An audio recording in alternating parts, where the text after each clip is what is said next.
ଜୟ Jagannath creative Odisha ଆପଣଙ୍କୁ ସ୍ୱାଗତ କରୁଛି ମୁଁ ଗଣେଶ। ତ ଆଜି ଆମେ ଜାଣିବା ଯୋଉ ଇଏସ୍ଆଇସି ଆପଣଙ୍କର ଯୋଉଟା କଟୁଛି ଆପଣଙ୍କ ଇଏସ୍ଆଇସି ଯୋଉ ହସ୍ପିଟାଲ ଫ୍ୟାସିଲିଟି ଆପଣଙ୍କର କଟୁଛି ଯୋଉଟା ଆପଣଙ୍କର କୌଣସି ପ୍ରାଇଭେଟ ସଂସ୍ଥା ହଉ ଗଭର୍ଣ୍ଣମେଣ୍ଟ ସଂସ୍ଥା ହଉ କିମ୍ବା ସେମି ଗଭର୍ଣ୍ଣମେଣ୍ଟ ସଂସ୍ଥା ହଉ ଆପଣ କାମ କରୁଛନ୍ତି ଆପଣ ଇପିଏଫ୍ କଟୁଛି ଇଏସ୍ଆଇ କଟୁଛି। ଇଏସ୍ଆଇ କଟୁଛି ଯୋଉଟା ଆପଣ ଜାଣିନାହାନ୍ତି ତା ନମ୍ବର ଜାଣିନାହାନ୍ତି ତା କାର୍ଡ ପାଇନାହାନ୍ତି କିପରି ସେ ପାଇବେ ଓ ତା ନମ୍ବର କିପରି ଜାଣିପାରିବେ ସେ ବିଷୟରେ ମୁଁ ଆପଣ ଡିଟେଲ୍ସ ଆଜି କହିବି ଭିଡିଓରେ। ମୁଁ ତା ପୂର୍ବରୁ କହି ରଖୁଛି ଯୋଉମାନେ ଆମ ଚ୍ୟାନେଲକୁ ନୂଆ ଆସିଛନ୍ତି ଆମ ଚ୍ୟାନେଲକୁ ସବସ୍କ୍ରାଇବ କରିବେ। ତ ଆସନ୍ତୁ ଜାଣିବେ ଆପଣ କେମିତି ନିଜର ଇଏସ୍ଆଇ ନମ୍ବର ଜାଣିପାରିବେ ଓ କେମିତି କଣ ଆପଣ କାର୍ଡ ତାର ବନେଇ ପାରିବେ ସେ ପ୍ରୋସିଜର ଆପଣ ଡିଟେଲ୍ସ ବନେଇବେ। ତ ଆପଣ ଆପଣ ମୋବାଇଲ ହଉ କିମ୍ବା ଡେସ୍କଟପ୍ ହଉ ଆପଣଙ୍କର ମୋବାଇଲ ଯଦି ଆପଣ ମୋବାଇଲରେ ଆପ୍ଲାଏ କରୁଛନ୍ତି ଆପଣ ଗୁଗୁଲ କ୍ରୋମକୁ ଯାଇକି ଆପଣ ଗୁଗୁଲ କ୍ରୋମକୁ ଗଲା ପରେ ଆପଣଙ୍କର ଯୋଉ ଥ୍ରୀ ଡଟ୍ ଆସୁଛି ଥ୍ରୀ ଡଟ୍ରେ ଆପଣ କ୍ଲିକ୍ କଲା ପରେ ଡେସ୍କଟପ୍ ମୋଡରେ କ୍ଲିକ୍ କଲା ପରେ ଆପଣ ଖୋଲିବେ ତାପରେ ଗୁଗୁଲ ଏମିତି ଖୋଲିଯିବ।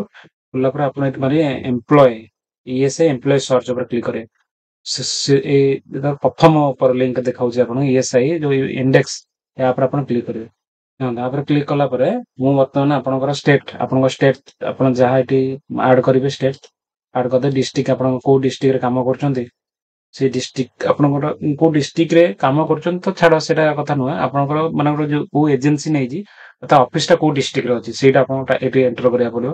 ଆପଣ ଯୋଉଠି କାମ କରୁଛନ୍ତି ସେଠି ଏଣ୍ଟର କରିବେନି ଆପଣଙ୍କ ଅଫିସ ଆପଣଙ୍କର ମାନଙ୍କର ଗୋଟେ ଏଜେନ୍ସି ଥ୍ରୁରେ କାମ କରୁଛନ୍ତି କିମ୍ବା ଗୋଟେ ଗଭର୍ଣ୍ଣମେଣ୍ଟ ସେକ୍ଟରରେ କାମ କରୁଛନ୍ତି ତାର ବିଭିନ୍ନ ଜାଗାକୁ ସେ ପିଲା ପଠାଇଥାଏ ଏବଂ ତାର ଗୋଟେ ଅଫିସ ଥାଏ।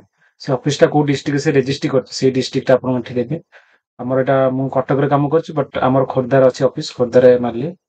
ତାପରେ ଆପଣ କୋଉ ଜାଣିନାହାନ୍ତି ଆଉ କିଛି କିଛି ଅସୁବିଧା ନାହିଁ ଆପଣ ଏମ୍ପ୍ଲୟ ଆପଣଙ୍କର ଏଜେନ୍ସିର ନାଁ ଲେଖିବେ।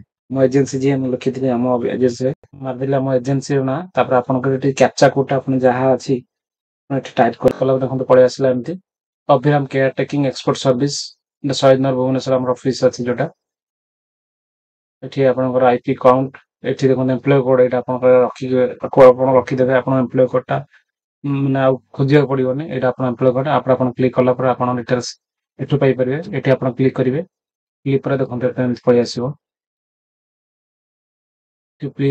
ପଳେଇ ଆସିବ ଦେଖନ୍ତୁ ଏଠି ଇଏସ୍ଆଇ କାହାର କାହାର କଟୁଛି ଏଇ ଏଜେନ୍ସି ଥ୍ରୁ ମାଧ୍ୟମରେ କୋଉମାନେ କାମ କରୁଛନ୍ତି ଡିଟେଲ୍ସ ପଇସା ଆପଣ ନାଁଟା ଏଠି ସର୍ଚ୍ଚ କରିପାରିବେ। ସର୍ଚ୍ଚ କଲା ପରେ ଦେଖନ୍ତୁ ଦେଖେଇଦେଲା ଏଠି ବାପାଙ୍କ ନାଁ ଦେଖିବେ ଏଠି ଆପଣଙ୍କ ନାଁ ଦେଖିବେ ଯେ ଠିକ ଥିବ ଆପଣଙ୍କ ନାଁରେ 3-4 ଜଣ ବି କାମ କରୁଥିବେ ଆପଣ କନଫ୍ୟୁଜ ହେଇଯିବେ ସେମିତି ଆପଣଙ୍କର ଏଠି ଦେଖିବେ ଫାଦର୍ସ ନେମ୍ ହଜବେଣ୍ଡ ନାଁ ଲେଖା ହେଇଛି ଲେଡିଜ ହେଇଥିଲେ ହଜବେଣ୍ଡ ନାଁ ଦେଖିବେ ଏଠି କରେକ୍ଟ ଅଛି ନା ନାହିଁ ବାପାଙ୍କ ନାଁ ଏଠି କରେକ୍ଟ ଅଛି ନା ନାହିଁ ଦେଖିଲା ପରେ ଆପଣ ସିଓର ହେଇଯିବେ ଯେ ମୋ ଇଏସ୍ଆଇ କଟୁଛି।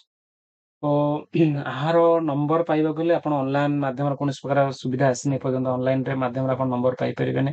ଏଠି ଆପଣଙ୍କ ଅଫିସ ଯିବାକୁ ପଡିବ ନିଜ ଅଫିସ ଯୋଉଠି କାମ କରୁଛନ୍ତି ସେଠି ଅଫିସ ଯାଇକି ସେଠି ଆପ୍ଲାଏ କରିବେ ଯେ ମୋର ଇଏସ୍ଆଇ କାର୍ଡ ଦରକାର ଇଏସ୍ଆଇ ନମ୍ବର ମୋର ଦରକାର ଆପଣ ନମ୍ବର ଆଣିଲା ପରେ ଆପଣଙ୍କର କେତେ ଟଙ୍କା ବାଲାନ୍ସ ଅଛି କଣ ଅଛି ଚେକ୍ କରିପାରିବେ। ଆପଣ ଇନ୍ସୁରାନ୍ସ କେତେ ଦିନ ହେଲାଣି ହଉଛି କେତେ ଟଙ୍କା କଣ କଟୁଛି ସେ ବିଷୟରେ ଆପଣ ସେଇଠୁ ଡିଟେଲ୍ସ ପାଇପାରିବେ। ସେ ଗୋଟେ ନମ୍ବର ଦେବେ ଆପଣଙ୍କୁ ଇଏସ୍ଆଇ ନମ୍ବର ଯୋଉଟା କି ଆପଣଙ୍କ ଅଫିସ ମାଧ୍ୟମରେ ହିଁ ମିଳିବ ଆପଣଙ୍କର ଏଜେନ୍ସି ଅଫିସ ଯୋଉଠି ଅଫିସ ଅଛି ଆପଣଙ୍କର ଇଏସ୍ଆଇ କାଟୁଛନ୍ତି ସେଇ ଅଫିସରେ ହିଁ ଆପଣଙ୍କ ନମ୍ବରଟା ପାଇପାରିବେ। ଖାଲି ଆପଣ ଏଠି ଦେଖିପାରିବେ ଯେ ଆପଣଙ୍କ ଇଏସ୍ଆଇ କଟୁଛି ନା ନାହିଁ କଟୁଛି ଆପଣ ଜାଣିପାରିଲେ ଆପଣ ଯିବେ ଆପଣଙ୍କ ନମ୍ବର ନେଇକି ଆସିବେ ଓ କାର୍ଡ ବନେଇବେ ଆପଣ ମେଡିକାଲ ସୁବିଧା ଯୋଉ ଇଏସ୍ଆଇ ହସ୍ପିଟାଲ ରହୁଛି ଆପଣଙ୍କର ଆପଣ ମେଡିକାଲ ସୁବିଧା ମଧ୍ୟ ପାଇପାରିବେ। ତ ଭିଡିଓ କେମିତି ଲାଗିଲା ମତାମତ ଦେବେ ରହୁଛି ଜୟ ଜଗନ୍ନାଥ ଦେଖାହବ ନୂଆ ଏକ ଭିଡିଓରେ।